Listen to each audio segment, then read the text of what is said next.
for the benefit of people that don't know who you are, Geoff, that haven't met you yet, do you want to just introduce yourself and introduce exactly what you do? Okay, so my name is Geoff Taylor. I'm an RICS building surveyor and registered valuer, but I also do my own property developments. I've spoken to Chris about this in the past, so you know that.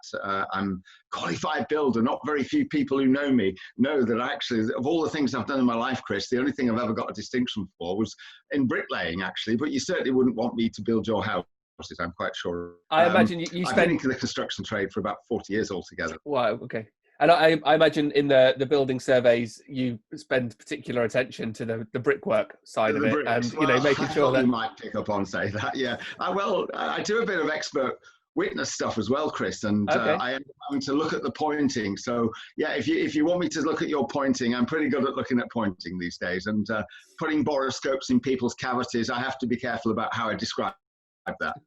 Okay, let's keep it clean. And but you've been in property and building in the general sort of property trade for over 40 years. So a huge amount of experience, and a huge amount of experience going through cycles and going through dips and changes in the market like we're going through right now. Absolutely, and on a global scale as well. I was involved in Asia Pacific for a number of years, and that's very turbulent. And we were involved in coups and attempts and lots of issues with lockdowns on a regular daily basis. So this doesn't seem so far away from when I was over there for several years. It seems very similar, and I think what I learned from that is you can see a lot of opportunities from these, Chris, as well.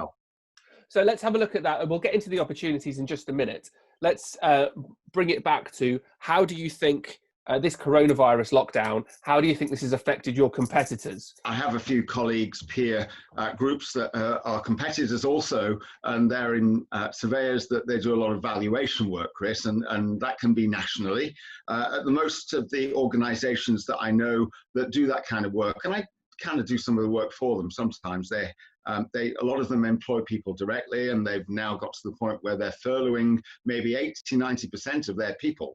So at the moment, they're almost in a closed door situation on the valuations. The tough side of the valuation industry is that a lot of the work they do is done where people occupy the buildings. Certainly there are other parts of it though. If you so the registered valuers, they're struggling. It's the same in a way with building surveying work as well, actually. If you look at the building surveying work, again, you can work if they're empty buildings, but if they're buildings that are occupied, then it's not easy. I don't know whether they're just spending time or investing time whilst they are furloughed.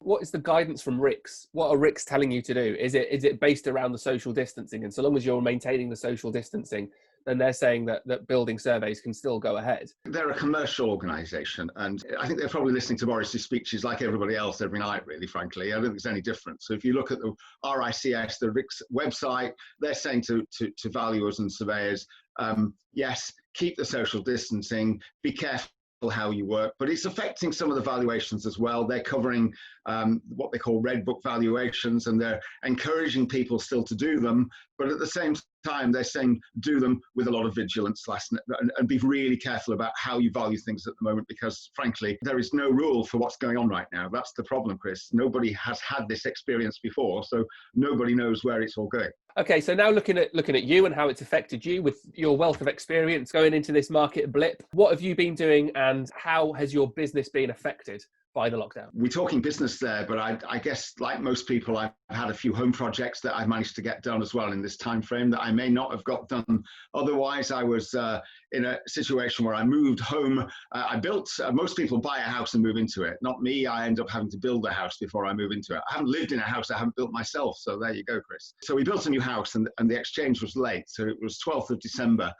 When we moved in. So we're still trying to get ourselves straight. We've got beautiful gardens that we're creating. So we've planted 200 trees and 300 bushes, and we've put an agricultural shed up 40 meters by 25. I can't stop building even here, actually, Chris. So we're still doing that. So home projects on one half, and the other half, we're planning, we've got a couple of projects going forward. I mentioned that we do our own property developments as well as work with yourself, Chris, and your colleagues. We've got a couple of projects that we're planning. We've just finished 3 barns and a farmhouse in the Ribble Valley, but we've got 2 in planning at the moment. One is for a number of holiday cottages in the Lake District, and another one for holiday cottages in the Yorkshire Dales. So we're waiting for the planning decisions on those. But while they're coming out, we're trying to do our due diligence and get our builders' quotations and things in. So there's lots. You don't have to spend your time waiting. There's always things that you can be planning going forward. On top of that, there's a few projects that Source are starting up. So I'm spending my time on some valuation work and some stage inspections and some pre-site startup meetings. I'm also talking to a few of your franchisees about projects that they have coming forward, and I'll try and encourage and advise if I can. The number of valuations and the amount of motorway miles that you need to do has dropped because that side of your business has become a little quieter because of the lockdown. But instead of just sitting down and watching box sets on Netflix, you've got another side of your business that you're putting a lot of your time into, which it might not produce any income for you in the next 1 or 2 months because it's not immediate survey work, but it's longer term projects that you're focusing on to try and get, make some progress on them. But if any valuation work comes in, are you still taking it on at the moment? Yes, yeah, absolutely. I think you and I talked a couple of weeks ago about desktop valuations. The problem with desktop valuations, Chris, is that they don't really have a lot of standing with RICS because all they do is actually say in principle whether or not they're going to be a project that probably will go forward. And it looks at the figures and it's useful for that and that alone. You can't change the fact if you go to a site and see the street scene and feel the building. Looking at how quickly we've gone into this lockdown position, and we just had an announcement last night about some of the lockdown conditions being eased. What are you expecting to come from the next couple of months, and how do you think the next couple of months is going to affect your business mix of being able to spend more time on your own properties? I think it's a case of really more of the same for me.